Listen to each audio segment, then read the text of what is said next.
Hi ladies, happy afternoon. Today I am going to be talking about building a business and raising babies at the same time. Welcome to all of our new Proverbs 31 ladies. I am so excited that you are here and we're so excited to get to know you. Make sure that you grab your Build a Booming Business using Instagram freebie. I will post that at the bottom of this live video when I'm finished so that you can grab that. And for those of you that don't know me, I am Allie Christian and I am from upstate New York, and I have one little girl and we have another little girl on the way. And I run an online business that provides women who are overwhelmed and frustrated with the guesswork an exact blueprint of how to build a booming business online without spamming your friends and family, and truly understand what you need to be doing with your time and not be doing with your time in order to be successful.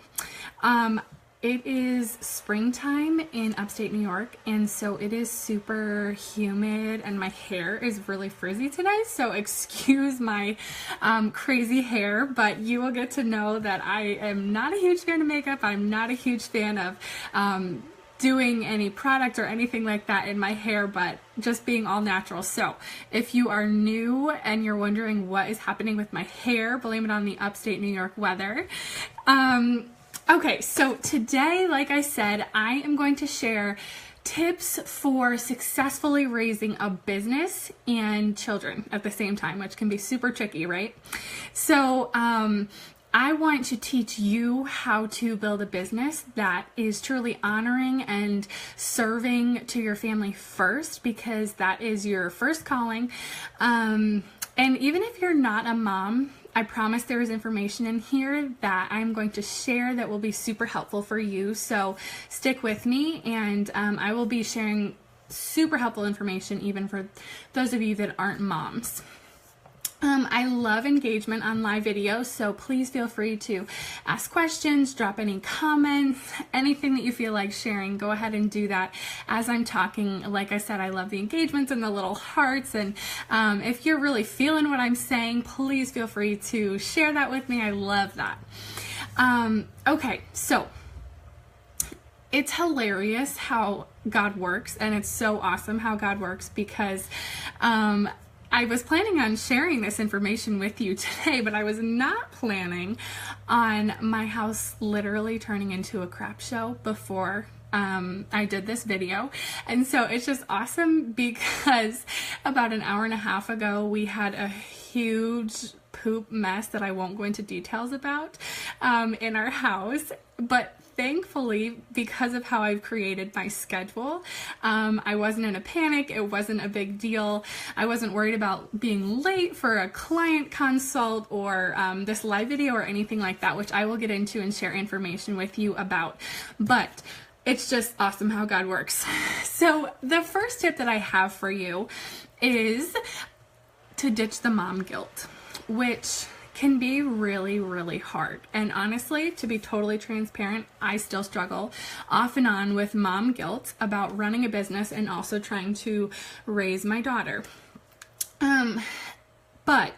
However, thankfully, I have a wonderful husband who reminds me that my daughter is not the center of the universe, and it's good for her to know that. So we have to remember that our children are not the center of the world, and it is actually good for them to realize that mommy has other things to do and to see her working. And as moms, we put this pressure on ourselves, like we need to be doing all these things and be a certain way.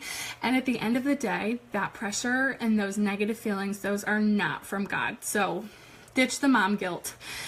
We do not want our children to leave our homes thinking that they are the center of the universe, right? So we need to be raising them in a way that teaches them that we love them, but they're also not the center of the universe. And just because they want mac and cheese, we're not going to drop everything and all of a sudden make mac and cheese when it's our time to work. If God's calling on your life is for you to run a business, you need to be doing it well, and by teaching your children that they are the center of the universe without even trying to, so unintentionally showing your children that they are the center of your universe, will not allow you to do that. We will not be able to raise godly children if we are raising our children to think that they're the center of the universe. And honestly, I struggled with mom guilt because I felt like to be the perfect Proverbs 31 wife and mother, I needed to stay home and I needed to totally focus on my daughter and cook all the time and clean all the time. I just had this super stereotypical idea of what it looked like to be a Proverbs 31 wife. But in Proverbs 31, it says, verse 24, it says, she makes linen garments and sells them. She delivers sashes to the merchant. So guys, even the Proverbs 31 woman worked and she provided for her home while her husband did as well, but she provided. That means her children were not sitting around waiting for mom to make mac and cheese. They knew that she had things to do. She had crap to get done. And she ran her home in a way that allowed her to make things and then go sell them so she could contribute to her family. So if you're feeling guilty, like, I don't really know if I should be making money, I'm not really a stay-at-home mom, or maybe you're a full-time working mom and you're feeling guilty, even the Proverbs 31 woman worked. So remember that. And if your ultimate goal is to run a business, your ultimate calling from God is to run a business, that is how we do it in a way that glorifies God. So the second tip that I have for you is, it goes along with what I just said, but if you are truly called to your business, your job is to put your husband and your children and your family first and then run your business. So when I say do it in a way that honors God, God calls us to put our families first and then run a business. So if your priorities are a little out of whack, don't worry, it's easily fixed and I'll get into that in a little bit. But your first calling is to serve your family. And then it's awesome because God also allows us to use our strengths and passions and gives us this calling on our lives in business that allows us to express those strengths and those joys that we have in working and in our business. Like I said, your family is your first priority, but that does not mean that you drop everything at when your child has a question or needs something, they need to be taught that mommy is working right now and I'm doing this for God's glory. I'm doing it to the best of my ability, and by jumping up and giving you exactly what you want right now is not how I do it. So which leads me to my third tip, which is making a schedule, because of course we don't want our children to think mommy never has time for me. We want mommy to have time for her children, right? So the most practical way that you can do this is by making a schedule. So I was just chatting with a colleague this morning who was sharing how she was really struggling to get stuff done. She felt overwhelmed and she shared that she didn't have a schedule. And scheduling is my thing. I absolutely love scheduling because I truly believe that the minutes turn into days and then the days turn into a lifetime. So when we sit down and make a schedule, we're able to truly gear our schedule to surround the goals and the passions that we have and that God has given us. So, I used to rush through the day and be anxious all day trying to finally get to mommy's time for work. And I felt like some days, am I even going to be able to work today because I'm taking care of my daughter, I'm cleaning the house, I have to run errands, all of these things. And I would be worrying and rushing through the day trying to get to my time to work, until I realized I need to make a schedule so that I know, even in the morning chaos, that in the afternoon I will have 3 hours to work and I will in fact have my time to do the things that I need, and I didn't need to stress about them. I didn't need to be anxious about them. I simply needed to be present with my family and then work on what I needed to do during those hours that I set. So I shared that with her, and hopefully she watches this and it's helpful. You know who you are.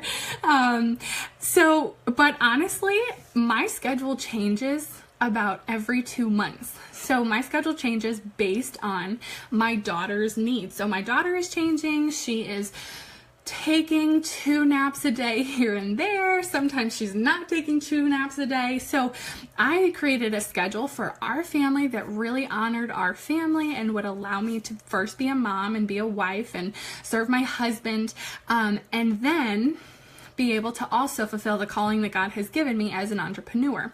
So my schedule changes with my family. And honestly, we're about to have another little one, so it's going to change again in just a couple of months. And so be flexible with your schedule. Change it as time goes on. That is necessary, and that's life. So make your schedule work for you. One of the most important items that I have on my schedule is called flex time.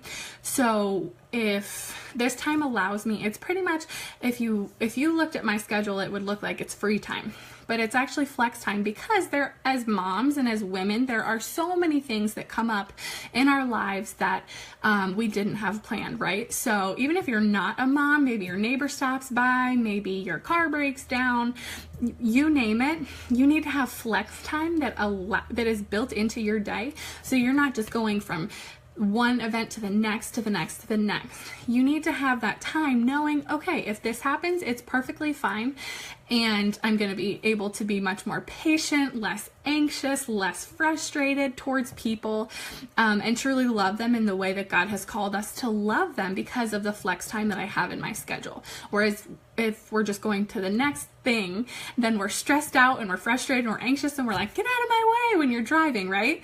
So make sure that you build flex time into your schedule. The flex time saved me today because, like I said, my house literally turned into a crap show. So I wasn't stressing that I was missing anything in my business. I wasn't missing a client call. Nothing was scheduled during that time. So I was able to be mommy and clean up the poop to the best of my ability till my husband gets home and is going to scrub it on the carpet. And I was able to be a good mom even though something came up. So as an entrepreneur, it's okay because we have flex time. So make sure that you add that flex time into your schedule. And then the fourth tip that I have is talk to your kids. So ask them if your daughter is standing right at your side begging you for minutes, or asking you for something repeatedly, or just acting like she needs more time with you, stop and ask her, do you need more mommy time? Okay, I'm going to finish what I'm doing, and then I will make sure that I build in time for you. So later this evening or tomorrow I can take off. I'll rearrange my schedule. Ask them. But also at the same time, it's good to talk to them and share with them, listen, this business is what God has called me to do, and I need to do it well. That doesn't mean that I'm not a mommy, that I'm not being a wife, but that does mean that I do it well. And so I have set aside time for me to be able to work and just explain to them, it's good for our children to hear us have vulnerable conversations and to have real conversations with our kids, and to let them know that they are loved, but you are going to honor God in what you're doing for your business. So even the toddlers, like even my almost 2-year-old, can understand that it's mommy's time to work. I will be with you later. She understands our schedule. She understands that there will be time to eat lunch together and dance together and listen to music like we do every day. There will be time to go outside and swing and go on the slide and run around like we do every day. She understands that because I've done my best to create a schedule that is clear and consistent. And then even though she doesn't totally understand the conversation thing, I still have those conversations with her just to practice. So talk with your kids, share with them where you're at, share with them what God's put on your heart, and be vulnerable with them. So just to review the 4 tips that I have for you for successfully raising babies and a business. The first one, ditch the mom guilt. Second one, do your business and do it well. God has called you to do it, so do it well and do it for His glory with honoring your family first and then your business. How do we do that? make a schedule. Make sure that it is planned out what you are doing, when you're going to do it, so that you're not rushing and being frustrated and anxious to get to your work time, or even, in worst case scenario, a day goes by where you don't get anything done. Okay, we want to keep our businesses moving forward and doing them well. And then fourth, talk to your kids. So have those vulnerable conversations, love on them, be honest and transparent with them. All right, leave your comments, leave your thoughts. I would love to hear from you ladies, especially about this topic. And I hope this was helpful. I will chat with you later. Bye, ladies.